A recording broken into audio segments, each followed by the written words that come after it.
Hi, Brenda with the Hospice Care Plan. Briefly talking about secretions. It can be one of the most difficult things for families, especially to experience on hospice when their loved one is dying, because as the body slows and they lose their swallow, they also lose the ability to swallow secretions. So you have these tiny amounts of saliva going up and over the larynx and in the throat, and it causes this loud noise. It can be very distressing for families, and it can even sound like they're drowning, but they're not. But I think that's what we really have to, hospice needs to show up during that time to help normalize the dying process. We used to use medications in the past that were quite drying to try and dry up those secretions, and studies have shown that they're not as effective as we used to think they were. The very best thing you can do for secretions in the active dying process is good positioning.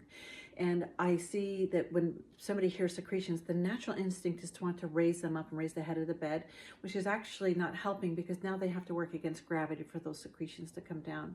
The very best thing is positioning, head down. You can even put the foot up of the bed, roll and fall far to the side, and let those secretions just clear.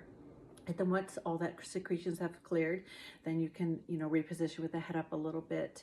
And it can feel very intense. And using hospice to have those little swabs, you can go in there when their head's down and just pull those secretions out of it.